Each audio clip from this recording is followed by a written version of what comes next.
Donc bienvenue à l'université Paris-Panthéon-Assas, une université qui n'a pas peur du débat, qui n'a pas peur des échanges, une université qui est très ouverte, c'est ainsi que je le veux et c'est ainsi que l'équipe présidentielle autour de moi souhaite cette université, une université très ouverte sur les grands enjeux du monde contemporain, sur les grandes questions contemporaines qui se posent à la fois à notre pays, mais qui se posent plus largement à l'Europe et au monde. Et c'est une université, comme je le disais à l'instant, qui n'a pas peur du débat, qui n'a pas peur des échanges. Nous débattons de tout à l'université Paris-Panthéon-Assas, dès lors que nous le faisons, évidemment, sereinement, naturellement, dans le respect de chacun et dans le respect de la loi et de la réglementation. C'est ainsi que nous organisons très régulièrement des conférences, des débats sur les thèmes les plus divers. Nous recevons des personnalités politiques de premier plan qui sont issues de l'ensemble de l'éventail politique, parce que la pluralité est également importante.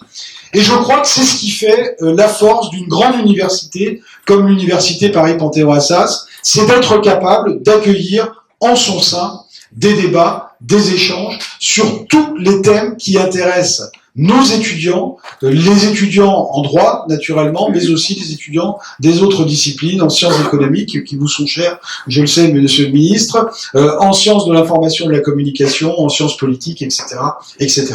Donc bienvenue à vous. Merci encore de nous faire l'honneur de votre présence au sein de l'université. Je souhaite évidemment que le débat soit le plus ouvert possible et sans doute y aura-t-il évidemment des questions sur le thème que vous avez choisi qui intéresseront nos étudiants, en tout cas, qui éclaireront nos étudiants sur ces enjeux auxquels je faisais référence tout à l'heure. Donc, bienvenue à vous, excellente conférence, et je vous prie par avance de bien vouloir m'excuser, mais je serai obligé de partir assez rapidement parce que j'ai un autre engagement juste après. Donc, bienvenue encore à vous, et je laisse sans plus attendre, et puis je souhaite évidemment à toutes et à tous ici une excellente conférence.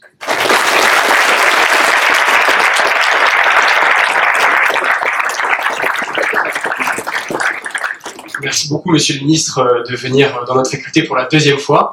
Je vais vous poser une première question par rapport au thème de la conférence. Du coup, dans un contexte où la sécurité devient un enjeu majeur dans le débat public, on peut peut-être s'asseoir. Je vais recommencer. Dans un contexte où la sécurité devient un enjeu majeur dans le débat public, comment, Monsieur le Ministre, comment comptez-vous faire pour concilier les libertés fondamentales et la sécurité des citoyens, et notamment dans le contexte de la notion fondamentale d'état de droit?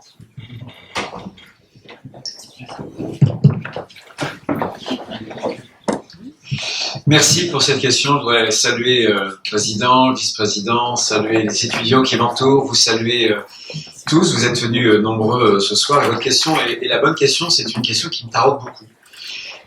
Parce que j'ai préparé un certain nombre de points que je voudrais vous délivrer. Mais je pense que moi qui suis ministre de l'Intérieur, je suis en charge de la sécurité des Français. La grande question aujourd'hui, la grande question contemporaine, c'est où devons-nous placer le curseur entre deux pôles qui sont la liberté, les libertés notamment publiques, et la sécurité. Et je vois bien que, bien souvent, nos sociétés occidentales sont emportées par une sorte de rhétorique des droits individuels, au mépris parfois du cadre commun. Et il faut trouver, et ça c'est la mission notamment du législateur, le bon point d'équilibre entre cette liberté publique et la sécurité. C'est ce que nous avons fait d'ailleurs au moment, puisque je m'étais beaucoup impliqué dans les différentes lois qui ont été la réponse notamment au problème des attentats terroristes. On a fait 3-4 grandes lois qui ont un peu révolutionné en fait notre approche en matière de terrorisme, en donnant des moyens, notamment aux services de renseignement, avec une nouvelle organisation de l'État. Je m'en suis d'ailleurs beaucoup inspiré sur le narcotrafic,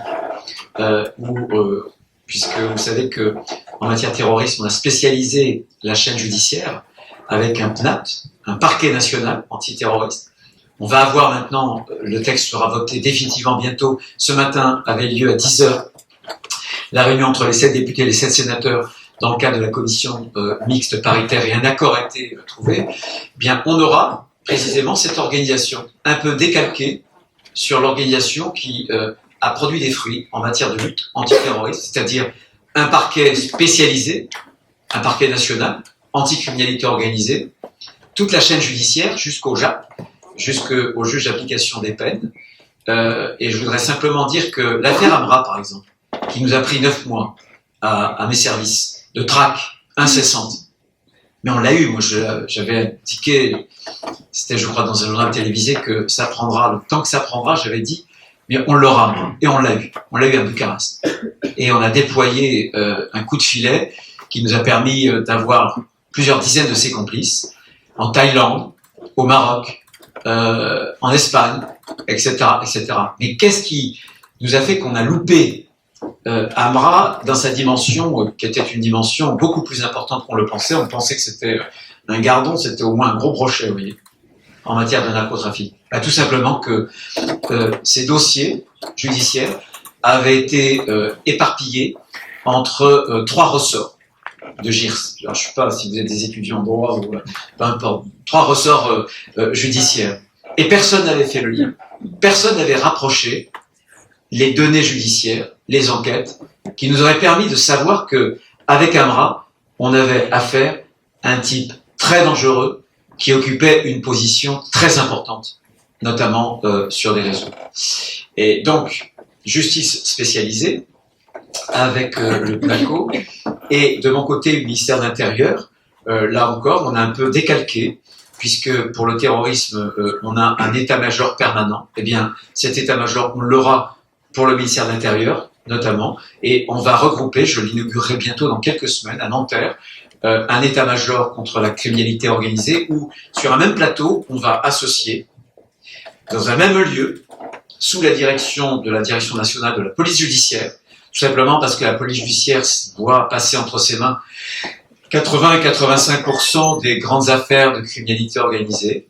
Eh bien, nous aurons à la fois les services de renseignement de 4 ministères, bien sûr l'Intérieur, mais bien sûr Bercy, Tracfin, ça vous dit quelque chose, les douanes, etc.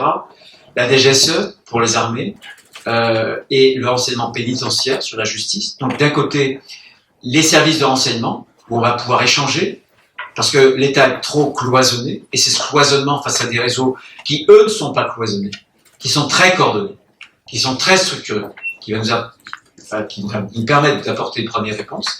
Donc dans ce même lieu, vous aurez les services de renseignement et les services d'enquête. Et ça, en matière de terrorisme, ça produit des fruits.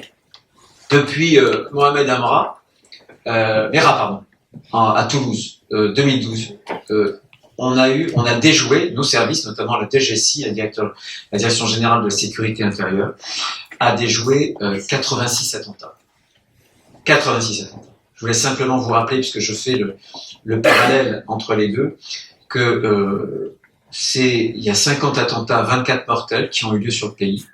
Malheureusement, vous vous souvenez, 2015, c'était la célébration, ce sera au mois de novembre, le Bataclan, ça a été Charlie Hebdo, etc., l'hypercachère. C'est 274 morts, depuis à peu près 2012. Victimes du terrorisme.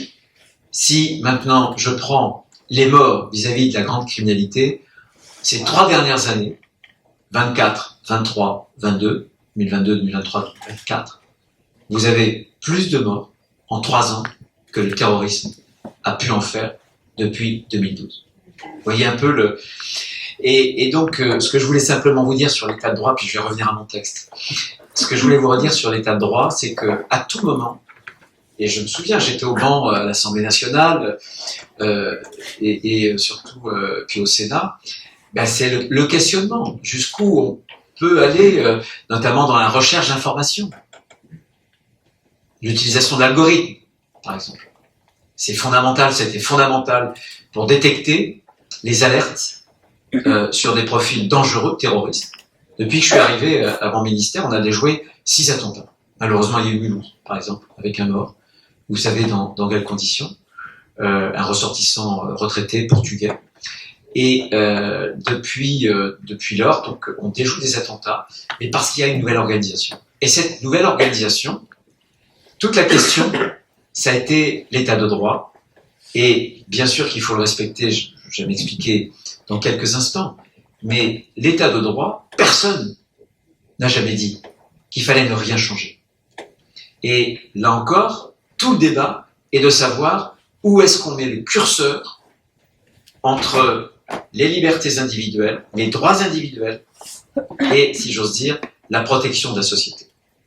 J'en parlerai tout à l'heure, mais quand par exemple la CEDH, la Cour européenne des droits de l'homme, m'interdit de renvoyer dans leur pays les gens qui sont des criminels, qui peuvent avoir du sang sur les mains au motif qu'ils ne bénéficieront pas dans leur pays d'un procès équitable. Qu'est-ce qu'on fait? Qu'est-ce qu'on dit aux Français? Qu'est-ce qu'on dit aux Français? Est-ce qu'on protège ces individus dangereux parce que leurs droits se seraient bafoués dans leur pays d'origine, alors que bien souvent ils sont venus en France de façon irrégulière? Ou est-ce qu'on protège les Français? Un État, c'est fait pour quoi? La raison d'être d'un État, c'est d'abord le régalien, c'est la protection du fort au faible, historiquement. C'est toutes ces questions que pose l'état de droit, et je pense que l'état de droit, si je dois faire une introduction, ne doit pas nous interdire de changer l'état du droit. Quand on connaît bien le droit, croyez-moi, avec les mêmes faits et les mêmes règles, prenez plusieurs juges, vous pouvez avoir des conclusions très différentes. Très très différentes. Avec de l'expérience, on voit bien que c'est une matière qui est très vivante. Mais aujourd'hui, dans les sociétés occidentales, il y a cette rhétorique des droits individuels, cette individualisation, qui va avec la judiciarisation. Et toute la question, pour les hommes et les femmes publiques, politiques notamment, c'est de trouver le bon point d'équilibre. Qu'on a su, par exemple, trouver, je me souviens, les textes, quand on les a votés en matière terroriste, j'étais président de mon groupe au Sénat, il y a eu quelques belles empoignades. Est-ce qu'on doit utiliser ce qu'on appelle les Simsy Catchers, qui sont des instruments qui vous permettent d'avaler beaucoup de données à quelques centaines de mètres à la ronde, lorsque on sait qu'il y a un risque d'attentat quelque part? Évidemment que ça peut être intrusif. Jusqu'où on doit aller? Là encore, on a eu un certain nombre de débats sur la criminalité organisée. On va utiliser l'algorithme, on va utiliser les interceptions satellitaires, parce que les écoutes de grand-papa, ça marche plus. Pensez un seul instant que les narcotrafiquants utilisent le téléphone habituel, que nenni. C'est soit le satellitaire, et plus généralement les messageries cryptées. Alors, messagerie cryptée, pour l'instant, on n'est pas prêt. Je pense qu'on pourrait y avoir recours parce que massivement, ces narcotrafiquants utilisent ces instruments, ces outils-là, notamment comme centrale d'achat pour la drogue, ou pour recruter des tueurs à gages, qui sont de plus en plus jeunes. Ils ont 14-15 ans. Ils ont 14-15 ans, je me souviens d'un certain nombre de cas. Un gamin de 14 ans, donc, qui devient tueur à gages, il détourne un VTC, le conducteur est père de 3 enfants, il découvre que le gamin veut aller tuer une personne, il refuse de l'amener jusqu'à destination, le gamin de 14 ans le tue à bout portant. Un autre cas de figure, 15 ans, un gamin de 15 ans qui se trouve pris dans un règlement de compte, aucune expérience, il est pris, 50 coups de couteau, il est toujours vivant, et il l'achève en le brûlant vif. C'est cette réalité-là que l'on touche. Aujourd'hui, cette criminalité organisée, en France, elle constitue la cause racine de l'hyperviolence. C'est la cause racine de l'hyperviolence. Et c'est devenu une menace existentielle. Une menace existentielle parce que, notamment avec la corruption, ça peut menacer nos institutions et notre démocratie, de façon beaucoup, beaucoup plus importante que vous ne pouvez le penser. Donc il y a une guerre. Et dans cette guerre, on ne joue pas à armes égales. entre guillemets pour le mot jouet. On ne combat pas à armes égales. C'est la raison pour laquelle on doit donner, le texte de loi qui sera voté dans quelques jours le fera, à nos services de renseignement, etc., à nos préfets, pour la corruption, contre le blanchiment, avec cette organisation nouvelle que porte aussi le texte, un certain nombre de points. Et là encore, à l'Assemblée nationale, je me souviens, il y a eu beaucoup de discussions pour savoir si ce que nous proposions respectait l'état de droit. Il faut que l'État soit capable de se protéger et capable de protéger ses citoyens devant cette hyperviolence. Sinon, c'est mort.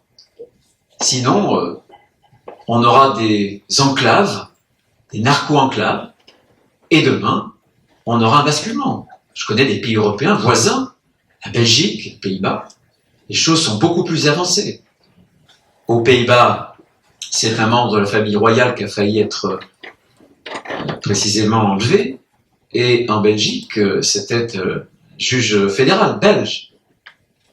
Donc, on n'a pas affaire à des amateurs, on n'a pas affaire à des enfants de cœur. Il faut les combattre. Il faut impérativement les combattre. Ce que je voulais vous dire rapidement, c'est que l'état de droit, c'est un thème extrêmement important. Et ce débat, qui est un débat toujours actuel, est un débat qui est profondément démocratique. Profondément démocratique. Il y a en réalité, dans le terme de ce débat, la question des droits individuels, la question de la sécurité collective. Il y a aussi un double écueil qu'il faut éviter. L'écueil, c'est la démocratie libérale, on en parle souvent, c'est-à-dire un pouvoir issu du suffrage universel qui méprise l'état de droit, qui méprise le droit des minorités, qui méprise les droits individuels, la séparation des pouvoirs. Ça, c'est un écueil. Mais il y a l'autre écueil, où on aurait affaire à un libéralisme adémocratique. D'un côté, démocratie libérale, de l'autre, si vous me suivez bien, libéralisme adémocratique. C'est-à-dire un état de droit suspendu, coupé de sa base légitime, de sa source légitime, qui est le suffrage universel. On peut d'ailleurs, je pense, que le succès de Donald Trump aux États-Unis, c'est une mauvaise réponse à une bonne question. La bonne question, c'est qui gouverne? Qui gouverne dans un pays? Est-ce qu'on est dans un gouvernement des juges? Est-ce que c'est une petite élite qui gouverne? Ou est-ce que le peuple gouverne encore? L'état de droit, en réalité, c'est quoi? Si je veux être simple, je vais m'écarter de mon texte parce que c'est mieux comme ça. En réalité, l'état de droit, ce sont des normes. C'est une hiérarchie entre ces normes. C'est un contrôle juridictionnel à l'aide de cours suprêmes, de juridictions. Et c'est une source. Et à cette source, vous avez la démocratie, donc la souveraineté populaire. Moi, ce que j'observe souvent, et c'est la polémique que j'avais suscitée quand j'avais dit « mais l'état de droit, ça n'est pas sacré ». Ça n'est pas sacré. C'est tout simplement parce que je pense qu'il faut que l'état de droit supporte que l'on puisse changer l'état du droit. Quand je m'étais exprimé, je l'avais fait, ça m'avait beaucoup marqué. Quelques jours après, j'ai été nommé le 21 septembre, j'avais pris la responsabilité au ministère de l'Intérieur le 23, et le vendredi, la jeune Philippine s'était fait violer puis assassiner par un ressortissant algérien qui n'aurait pas dû être remis en liberté. Il avait perpétré un viol quelques années avant, bien sûr, il avait fait qu'une partie des années de prison que la sanction judiciaire lui avait imposée. Il avait été placé ensuite en centre de rétention administrative. Et un juge des libertés l'avait libéré parce qu'il jugeait que la perspective d'obtenir un laissez-passer consulaire du Maroc, c'était un ressortissant marocain. Vous savez que pour éloigner ces individus qui peuvent être dangereux, la plupart du temps, il nous faut une sorte de passeport spécifique, un accord selon lequel le pays d'origine accepte son ressortissant. On appelle ça des laissez-passer consulaires qui sont à l'origine d'ailleurs des difficultés de l'exécution des OQTF, l'obligation de quitter le territoire. Et le juge des libertés, mais il applique la loi, il n'y a pas de vouloir. La loi dit, vous devez libérer, pour l'instant c'est 90 jours, la durée de détention, 90 jours, au total. Après on est obligé de les libérer, et ce qu'on fait, ce que je fais moi, mais ça d'ailleurs, c'est que je les assigne à résidence, pour les types les plus dangereux, pour qu'on puisse au moins essayer de les surveiller. Et on n'y arrive pas toujours. Je vous parlerai de Mulhouse ensuite, et du terroriste islamiste de Mulhouse.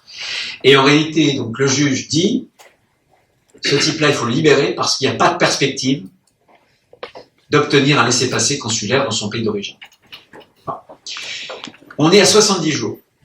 Donc la totalité, c'est 90 jours. Il est libéré, et le lendemain, il assassine Philippe. Ma première réaction a été de dire, on doit changer le droit.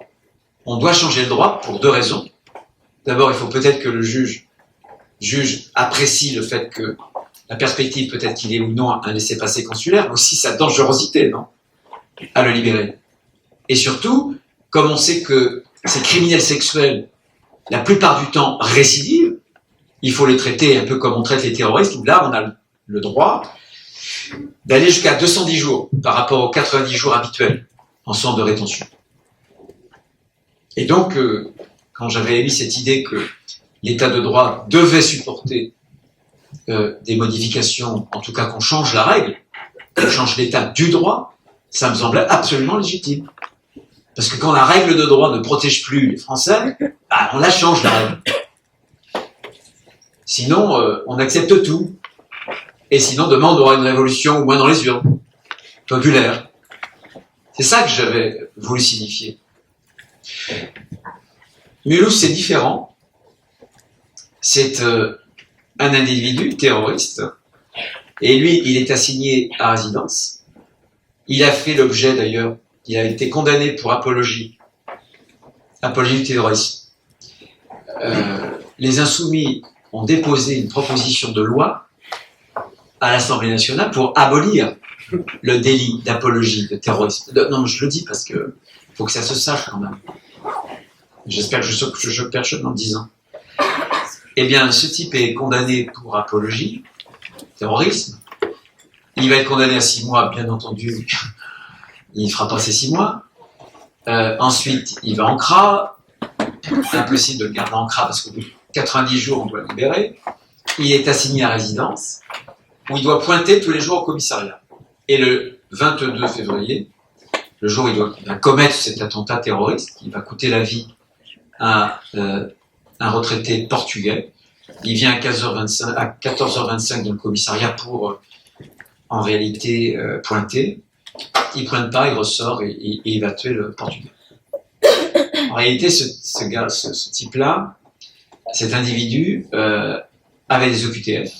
Il était arrivé de façon irrégulière sur le territoire français. Il avait été condamné et au moment de sa condamnation, il avait fait l'objet d'une expertise psychiatrique qui avait décelé un trouble profond. J'ai moi-même perdu un ami, tout près d'où j'habite, en Vendée. L'individu avait eu 3 OQTF. Il était depuis 12 ans en situation irrégulière en France. Il avait incendié la cathédrale de Nantes. Et lorsque il est allé se dénoncer pour avoir tué mon ami, la brigade de la gendarmerie n'a pas pu le mettre en garde à vue puisque son état psy a été déclaré incompatible avec son état de santé. Voilà donc un individu qui depuis des années était en situation irrégulière, il était sur le territoire français, il avait incendié une cathédrale, il n'était pas en prison, et il était dérangé, donc profil psy, et il n'était pas en hôpital psychiatrique. Donc que les Français se révoltent parfois dans les urnes, ça peut être compréhensible, non?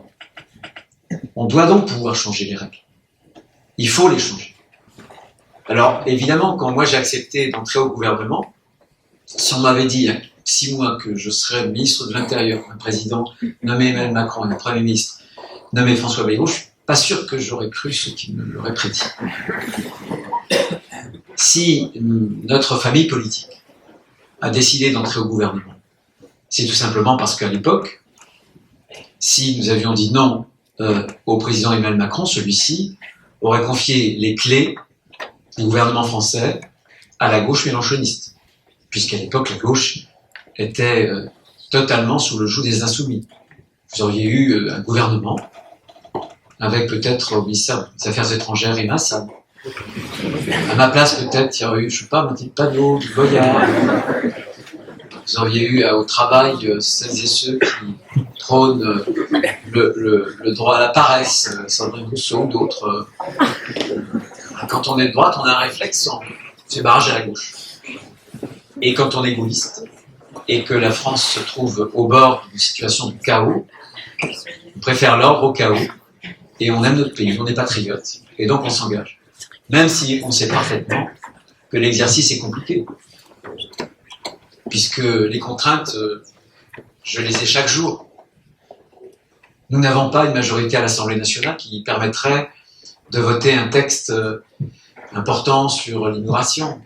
Au Conseil des ministres, j'y étais encore hier, quand je fais le tour de table, je vois qu'il y a des ministres, et on ne pense pas tous la même chose. Évidemment. Mais le choix était la gauche ou la droite, une partie. Le chaos, ou alors une forme de stabilité précaire.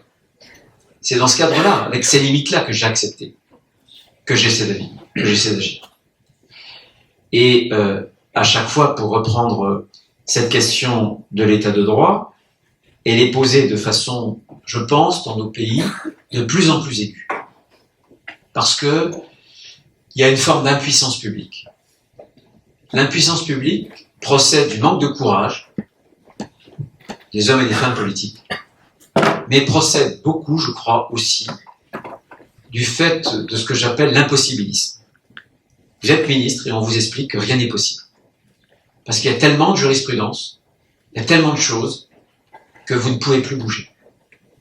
Et donc, à un moment donné, il faudra secouer le cocotier pour reprendre le contrôle.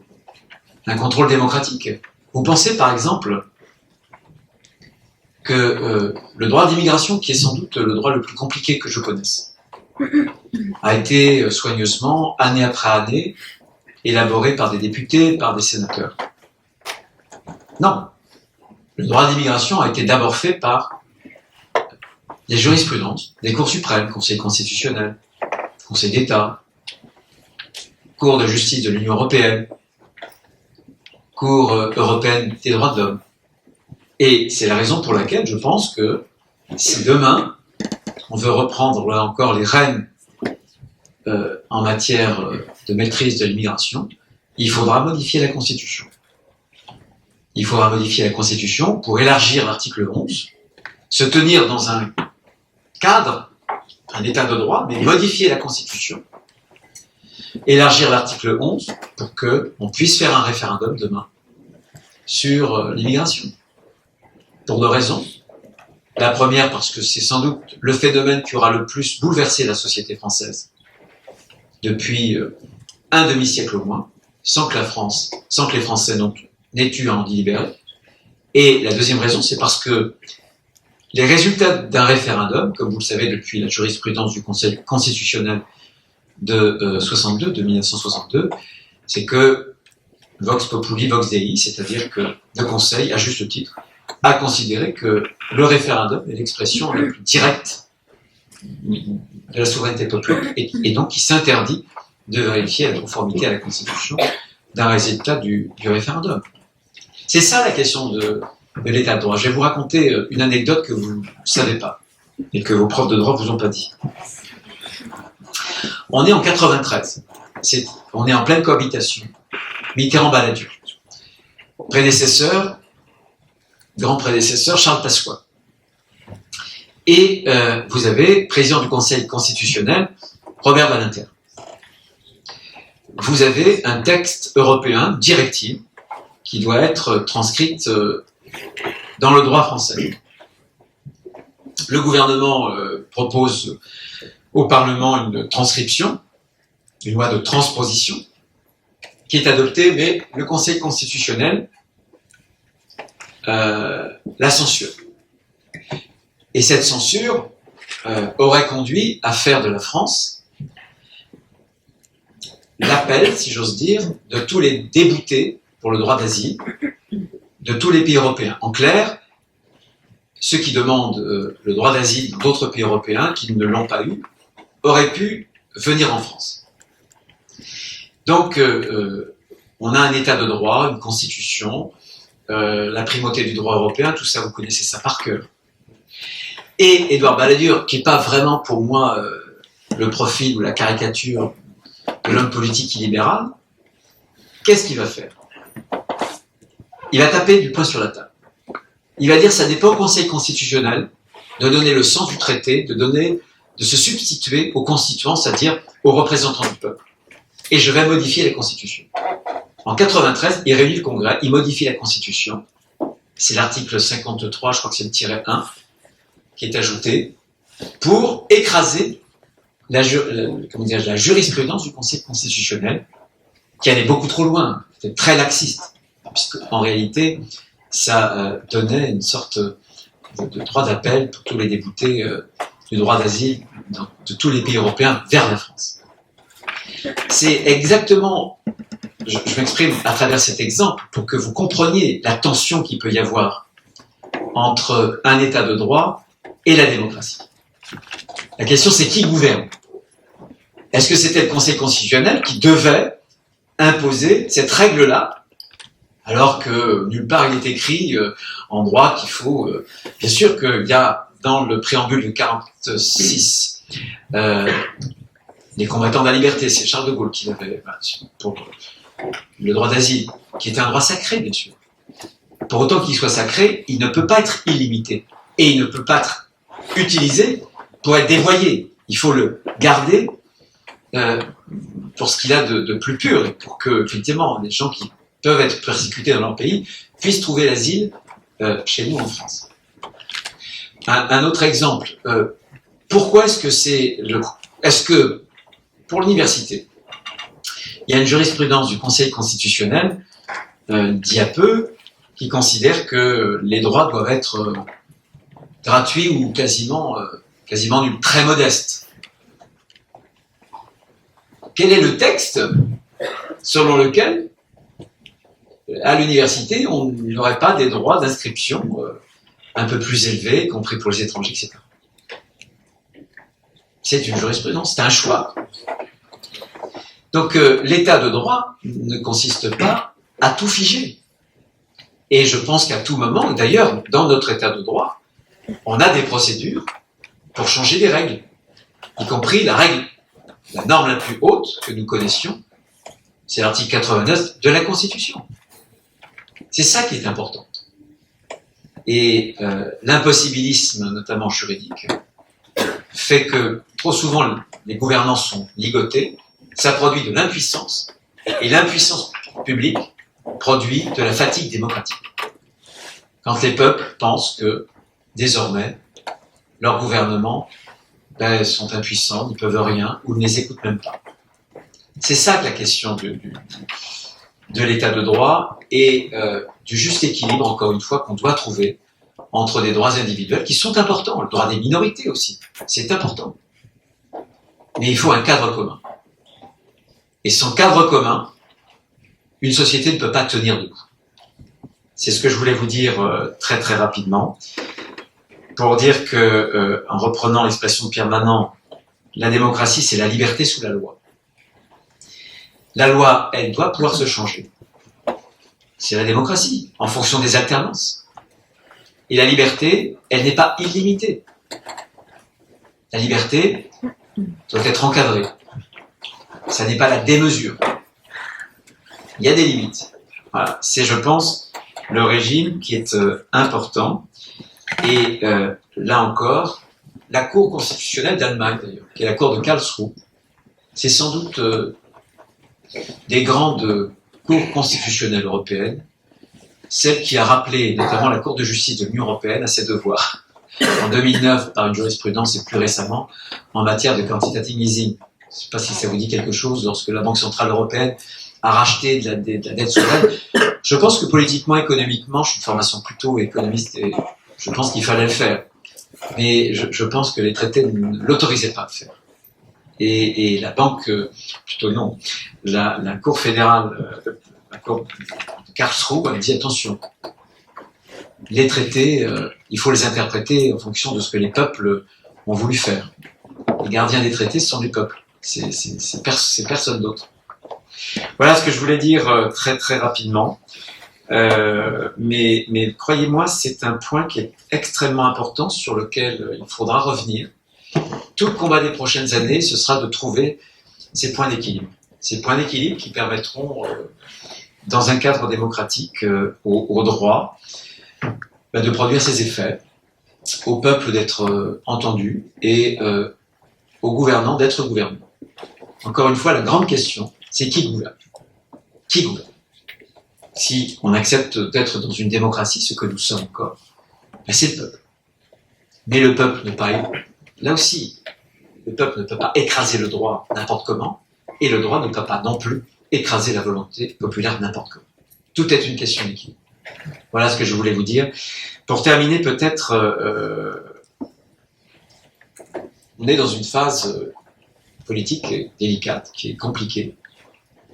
Je pense que, puisque je m'adresse à des jeunes, je pense que le combat aujourd'hui, notamment le combat politique, je ne sais pas si certains se sentent investis d'une mission, si certaines sont intéressés par la vie politique, mais je pense que le combat est d'abord un combat culturel, gramscien, si vous lisez Gramsci. Je vous le recommande vraiment. À l'heure du wokisme, à l'heure de toutes ces idéologies-là, je pense que le combat politique est d'abord un combat culturel. Et je ne saurais que trop vous inciter à avoir ces références culturelles. Il y a un grand discours qu'il faut lire ou relire, que Camus avait fait lorsqu'il a reçu son prix littéraire, son prix Nobel de littérature à Stockholm, prix Nobel de littérature. Il avait rendu hommage à son instituteur, un très très bel hommage. Et il avait eu cette phrase, mais la génération à laquelle j'appartiens, et d'autres générations, se sont crues obligées de refaire le monde. Eh bien, je pense que les futures générations, et la mienne, devraient penser à ce que le monde ne se défasse pas. Et je pense que aujourd'hui, quand on voit le monde tel qu'il va, ou plutôt quand on voit le monde tel qu'il va mal, cette phrase, je le pense très sincèrement, a une très très belle résonance. Voilà ce que je voulais vous dire très rapidement. Je suis prêt d'ailleurs à ce que vous puissiez me poser des questions. Malgré les limites que je rencontre chaque jour, malgré la situation politique qui est la nôtre et dans laquelle je vis, c'est cette situation qui crée ses limites d'ailleurs. Je me suis toujours imposé une règle, c'est de parler vrai, d'être sincère. Alors, j'ai des convictions, je les ai jamais cachées, j'ai été toujours très constant, j'en ai jamais changé. Elles sont critiquables, on peut me critiquer, mais j'ai une ligne et j'y tiens. J'ai suscité des polémiques sur l'état de droit, sur l'immigration qui n'est plus contrôlée. Je pense qu'une immigration qui n'est plus contrôlée n'est pas une chance, ni pour les immigrés. Un tiers à peu près en France vivent sous le seuil de pauvreté. On leur présente la France comme un Eldorado et ils trouvent des conditions de vie très précaires. Sur les routes de l'Exode, ces femmes et ces hommes, les femmes connaissent bien souvent, majoritairement, le viol, les hommes, l'esclavage, franchissent la Méditerranée, la Manche, certains vont se noyer. Je ne suis pas bien sûr que ce soit une chance pour eux, et ni pour la France, quand les capacités sont dépassées. La polémique sur l'état de droit, le bras de fer que j'ai assumé aussi, et que j'assume toujours d'ailleurs avec l'Algérie. Moi je connais mon histoire. Je sais que cette histoire qui nous sépare est tumultueuse et orageuse, et qu'il y a des grandes douleurs. Je le comprends. Mais j'aime la France et je ne reconnais à aucun pays une sorte de droit de tirage pour offenser mon pays. Voilà. Si l'Algérie avait respecté le droit, ses obligations, la Convention de Chicago de 1944, l'accord que nous nous sommes donnés, et l'un et l'autre, Algérie et France, de 1994, eh bien, elle aurait réadmis l'islamiste, le terroriste, qui était un Algérien, qui ne se serait pas retrouvé à Mulhouse, qui n'aura pas fait cette victime. À 14 reprises, je le redis, nous avions présenté ce ressortissant algérien aux autorités algériennes. À 14 reprises, ils nous l'avaient refusé, contrairement au droit international. Boualem Sansal, grand écrivain. Boualem n'est pas né en France, il est né en Algérie. Il est tombé amoureux de notre langue. C'est là-bas, c'est en Algérie, qu'il a appris notre langue, qu'il a bien écrit. Il est tombé amoureux de notre langue et la littérature française. Son dernier livre, je vous le rappelle, c'est « Le français, parlons-en ». Et s'il s'est assimilé, il est devenu franco-algérien, donc de nationalité aussi française. Et il a été arrêté injustement. Il a 80 ans, il a un cancer, et j'espère qu'on pourra le faire libérer.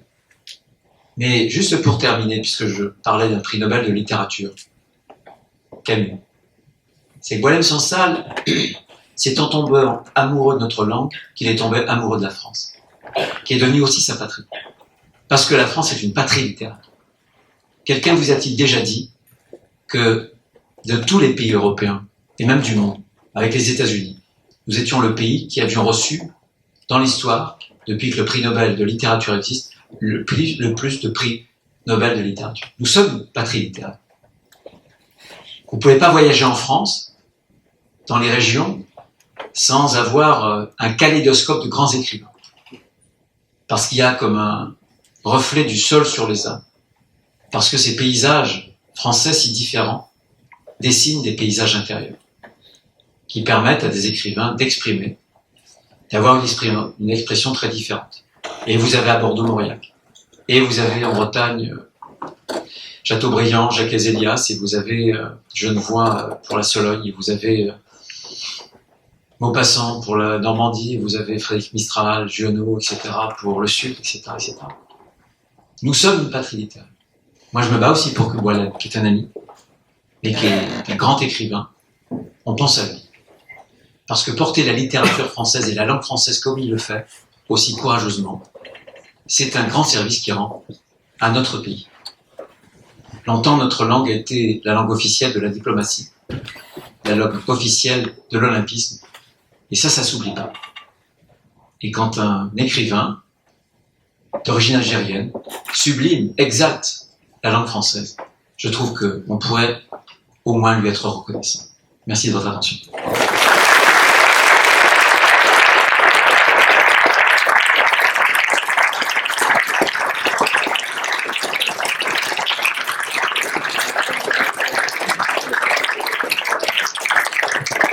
Du coup, j'ai pas pu lire la conférence que je devais vous faire, mais peu importe. Alors, je suis prêt à répondre à vos questions. Merci, Monsieur le Ministre. Alors, une première question. À la lumière de l'actualité récente et des débats sur la neutralité de l'institution judiciaire, et compte tenu de votre déclaration sur le syndicat national de la magistrature, quelle est votre vision de la collaboration idéale entre le pouvoir exécutif et l'autorité judiciaire pour assurer une application efficace des politiques de sécurité? Tout ça nous ramène à l'état de droit. J'ai oublié de dire tout à l'heure que dans l'état de droit, ce qui était constitutif de l'état de droit, c'est la séparation des pouvoirs. Cher à Montesquieu et cher à nos démocraties, à juste titre. J'ai fait cette déclaration vis-à-vis du syndicat de la magistrature pour rappeler une chose, c'est que aujourd'hui il y a une très grande défiance des Français vis-à-vis de l'institution judiciaire. Très grande défiance. Si on veut renouer une confiance, il faut, me semble-t-il, à tout le moins, que, évidemment, cette autorité judiciaire soit indépendante, ce qu'elle est.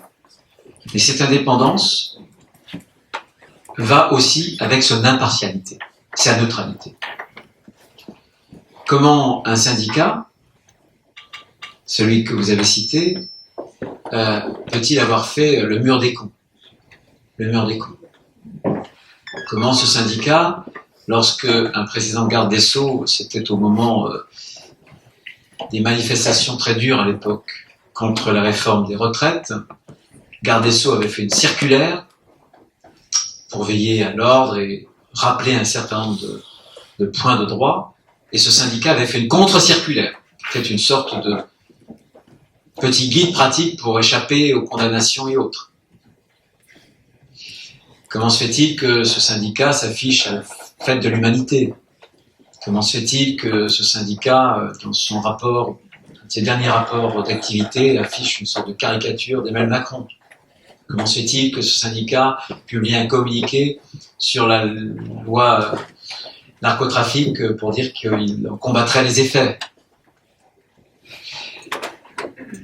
L'état de droit, c'est aussi la règle de droit. La règle de droit, c'est le statut des magistrats. Le statut des magistrats est régi par une loi organique de décembre 1958, article 10. L'article 10 interdit toute délibération politique aux magistrats. J'ai simplement voulu rappeler cette règle. Il n'y a pas beaucoup d'hommes politiques qui s'y frottent parce qu'on ne sait jamais avec les juges. Mais j'ai souhaité la rappeler comme une règle de droit. Je pense qu'il... Heureusement, j'en connais énormément de magistrats. Du parquet comme du siège, du reste. Et je peux vous dire que le très grand nombre sont impartiaux. Mais ce syndicat fait de la politique. Et je pense que la politique et la justice, c'est compliqué. Non? Vous croyez pas?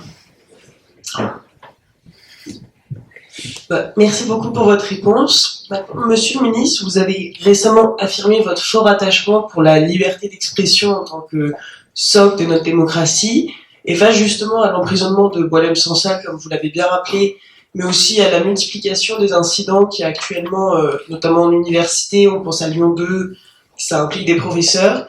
Quelles mesures envisagez-vous pour protéger justement cette valeur fondamentale? J'en parlais tout à l'heure avec le président. J'ai dû prendre des décisions récentes pour faire évacuer. Là, on a par exemple la Sciences Po à Strasbourg. Et ça fait des mois et des mois que ça dure. Le problème, c'est que les forces de l'ordre ne peuvent pas entrer dans une université, ce qui est très bien d'ailleurs, parce que c'est depuis le Moyen-Âge qu'on a ce sanctuaire qu'est l'université française. Et donc, ça n'est que sur réquisition du président de l'université que les forces de l'ordre peuvent agir et peuvent évacuer donc une université. Mais l'extrême gauche en France a des habitudes totalitaires.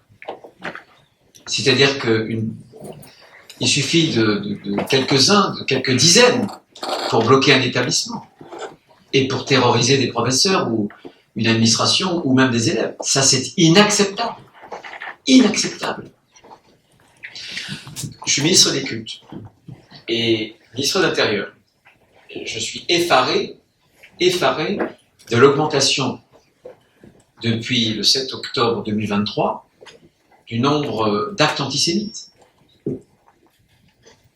Il y a en France, je le dis ici, devant vous, un retour de l'antisémitisme. Et ce retour de l'antisémitisme, il se mesure en statistiques. Nos compatriotes de confession juive, c'est moins de 1% de la population. Et pour autant, ils sont victimes de 57% des agressions antireligieuses et racistes. Moins de 1%, 57%. Retour en masse de l'antisémitisme, avec une formidable mutation, puisque traditionnellement, les mouvements politiques qui portaient cet antisémitisme chez nous, c'était l'extrême droite, jadis. C'était le communisme, souvenez-vous, Staline, etc. Mais c'était ça. Et quand je parle de mutation, c'est que désormais, cet antisémitisme a un double visage. Le visage de l'islamisme politique, très clairement. Très clairement. Un des derniers attentats qui a été déjoué, c'était le 24 août 2024, c'était à la Grande Motte, dans l'Hérault, où l'individu, qui a été ensuite arrêté avec un drapeau palestinien, envisageait de brûler une synagogue. Il s'est trompé d'une heure, donc il n'y avait personne dans la synagogue, ça s'est bien passé. Mais premier visage. Et l'autre visage, c'est l'extrême gauche française, qui, sous prétexte d'antisionisme, attise les braises de l'antisémitisme, en instrumentalisant la cause palestinienne et en essayant de draguer le vote communautariste des quartiers. C'est ça la réalité aujourd'hui. C'est ça cette réalité-là. Quand j'étais sénateur, nous avions diligenté une commission d'enquête sur les actes antisémites à l'université. Donc, tout cela pour dire que il faut que à l'université doit rester un lieu de liberté. Ne vous faites pas confisquer cette liberté par ces mouvements extrémistes. C'est à vous qu'il appartient de résister. Personne ne fera d'autre. Personne ne fera votre place. C'est à vous qu'il appartient de préserver l'université comme ce lieu d'expression, ce lieu d'une pensée libre contre tous les extrémismes. Voilà. Alors, merci beaucoup de nous avoir laissé l'occasion de nous poser, de vous poser nos questions. On a peut-être le temps pour des questions du public, si vous en avez, avant de terminer la conférence. Oui, rapide.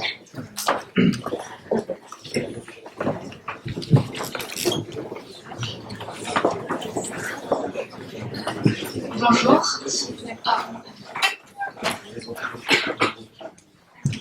Bonjour, je m'appelle Mathilde Raymond, je suis en master droit et stratégie de la sécurité à Assas. J'ai une petite question pour vous. Je vais lire mon texte parce que sinon...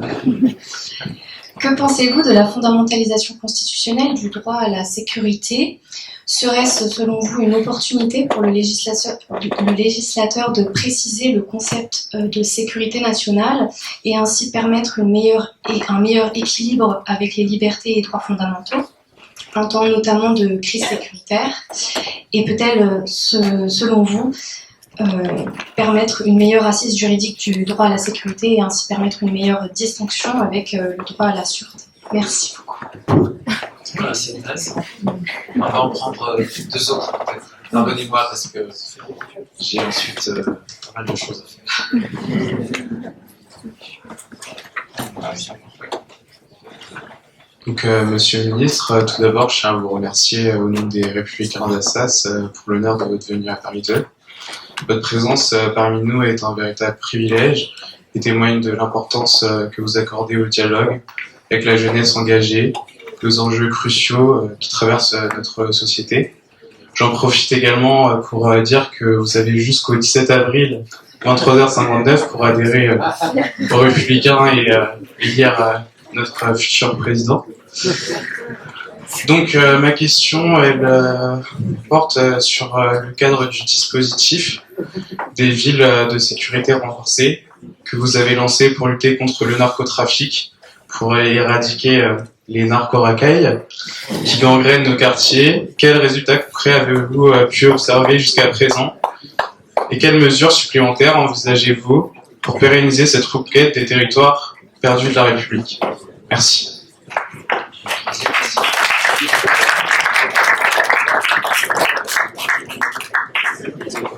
Monsieur le ministre, merci beaucoup pour votre venue.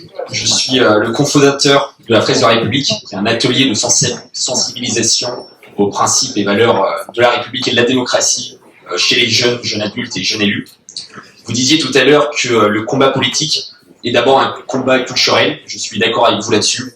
Comment est-ce qu'on peut redonner goût à travers tout le territoire, dans une société de plus en plus fracturée, aux trois valeurs, liberté, égalité, fraternité, et aux quatre principes, indivisibles, laïques, social et démocratiques, à toutes les Françaises et les Français. Merci, Monsieur le ministre. Ah, dis donc. Ouais. Rapidement, Mathilde. Je vais essayer de répondre. Juste une dernière question, désolé. Ah. L'appétit vient en mangeant, alors. Bonjour, merci pour votre réponse. Votre prénom, c'est je m'appelle Diala Chebo et je suis en 3e année de droit à Assas. Donc moi, ma question portait sur votre volonté d'interdire le voile dans le sport. J'aimerais vous poser la question suivante. Donc, vous fondez donc cette volonté surtout sur l'argument de la radicalisation, le risque de radicalisation possible.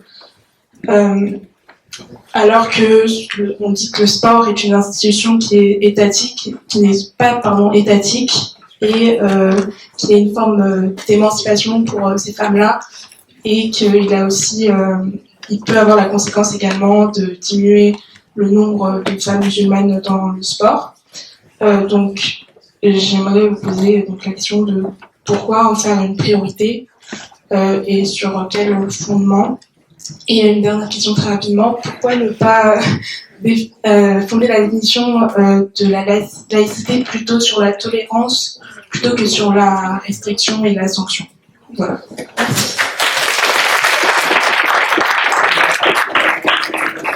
Alors, Mathilde, sur le droit à la sécurité, c'est une bonne question. Moi, je suis partisan.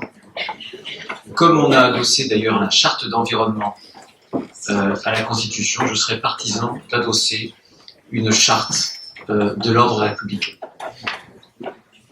pour redonner justement à ce cadre commun et à la sécurité une force qui devrait être prise en compte, notamment à travers différentes jurisprudences. Donc voilà ma réponse, elle est précise, elle est un peu originale, mais c'est une idée que je promeux depuis quelques années.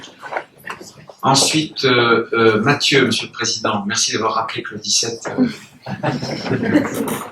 n'est pas seulement le numéro qui intéresse le ministère de l'Intérieur, mais aussi le candidat. C'est vrai. La sécurité renforcée, je vais être très rapide.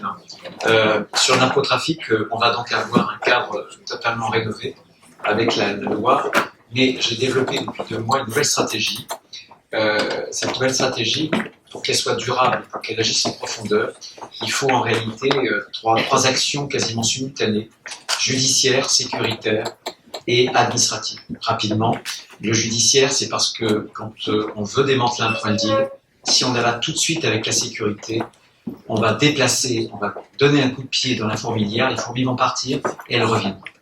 Donc l'idée et notre stratégie qu'on a commencé à tester sur plusieurs villes, Grenoble, Nantes, Dijon, etc., c'est d'abord une action judiciaire, c'est-à-dire qu'avec du renseignement, avec l'autorité judiciaire, on travaille des profils.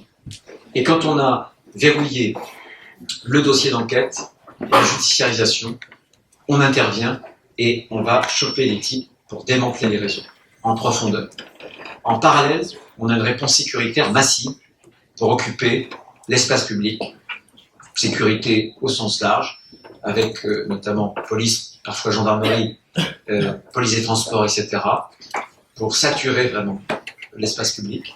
Et enfin, pour ébranler l'écosystème, notamment économique, une réponse administrative, c'est-à-dire qu'on ferme des commerces. L'autre jour, j'étais à Grenoble et on me disait qu'une boucherie faisait 5 millions d'euros de chiffre d'affaires. Évidemment que non. Il y avait donc plusieurs millions d'euros de blanchiment. Donc on a des moyens de détecter ce genre de choses. Et ça, c'est tout ce qui est d'ordre administratif. Ce sont des leviers qu'on peut précisément actionner. C'est avec cette réponse administrative, sécuritaire, judiciaire, qu'on parviendra à lutter contre ce fléau. Ce sera long. J'ai jamais indiqué, j'ai jamais dit aux Français, je les ai jamais trompés, dire que en un clin d'œil, en claquant des doigts, ça serait résolu. Mais je pense que demain, on gagnera le combat. Swan, c'était quelle... J'ai mal noté la question. Sur les valeurs et les principes de la République. Alors, ça va me permettre de faire le lien avec le voile. Les valeurs, les principes, les 3 valeurs, la liberté, l'égalité, notamment la fraternité. C'est la fraternité qui est pour moi la plus importante, puisque c'est elle, comme disait Bergson, qui permet de lever la contradiction entre les 2 premières. Puisque quand il y a beaucoup de liberté, il y a moins d'égalité. Quand il y a beaucoup d'égalité, il y a moins de liberté. Mais c'est la fraternité qui arrive à les accorder. Et c'est fondamental. Le voile sur le sport, dans les compétitions sportives fédérales, les fédérations agissent comme des délégataires au nom de l'État des services publics. J'ai toujours considéré que le sport, et c'est d'ailleurs l'esprit de la charte de l'olympisme, l'article 50 de la Charte de l'Olympisme. C'est on interdit tout signe ostentatoire religieux ou politique. Je pense qu'il faut préserver cet espace, qui est un espace commun justement, qui est une grammaire universelle, où quelle que soit l'origine, quelle que soit la religion, on peut communier dans un même élan, Et pour moi, le voile, je ne dis pas que toutes les femmes qui se voilent sont des islamistes, mais ce que je vous dis, c'est que tous les islamistes, tous, veulent que les femmes se voilent. Pour moi, le voile n'est pas la marque de la liberté, mais la marque de la soumission. J'entendais l'autre jour un grand sportif, un champion notamment de boxe, Maria Ranchipour, qui comparait le voile justement à un as posé sur les femmes, parce qu'il vient, lui, d'Iran. Et il sait qu'en Iran, des femmes, des jeunes femmes, meurent parce qu'elles veulent enlever leur voile. J'ai dans mon bureau, je vais le déclassifier, parce que pour l'instant, il est secret, défense, un rapport sur les frères musulmans sur l'entrisme. Il est inquiétant. Il y a un islamisme politique qui se développe à bas bruit, avec un agenda, pour que demain, la société bascule dans la charia. C'est à bas bruit, et c'est par la dissimulation, par l'infiltration d'associations sportives, culturelles, sociales, etc. Moi, je pense que, précisément parce que le voile, ça n'est pas un seul bout de tissu, cet islamisme-là, le frérisme, en fait, ce sont des frères musulmans, utilise nos libertés contre nos libertés. Il retourne comme un gant les valeurs de la société occidentale pour lutter contre nos valeurs. Et pour moi, le voile, c'est, comme l'a dit d'ailleurs Gisèle Halimi en 89, comme l'a répété Elisabeth Badinter 20 ans après, et tant d'autres. Le voile, c'est précisément une sorte d'étendard, et c'est un marqueur de l'infériorisation du statut de la femme par rapport à l'homme. Donc, je n'ai jamais demandé l'interdiction du voile dans l'espace public, mais je pense qu'on a eu raison, parce qu'avec votre raisonnement, on n'aurait jamais interdit le voile à l'école. Et on a bien fait de le faire. Et je pense que le sport doit être préservé. Ça doit être une grammaire universelle, débarrassée, sanctuarisée, débarrassée de ces signes ostentatoires qui permettent de marquer une appartenance religieuse d'origine. C'est la charte de l'Olympisme, l'article 50 de l'Olympisme. A-t-on oublié que nous avons communié tous ensemble dans ces bons moments de l'été dernier? Eh bien, il y a des exigences. Ces exigences, il faut les tenir. Voilà. Moi, j'y tiens beaucoup parce que on a un modèle républicain, on a ce cadre commun qui nous appartient de préserver. Et je sais par ailleurs, de façon très précise, qu'il y a des mouvements aujourd'hui qui veulent utiliser, par exemple, ce moyen-là pour pénétrer la société française et pour faire demain basculer les valeurs de la République. Tant que je serai ministre de l'Intérieur, je m'y oppose fermement, très fermement.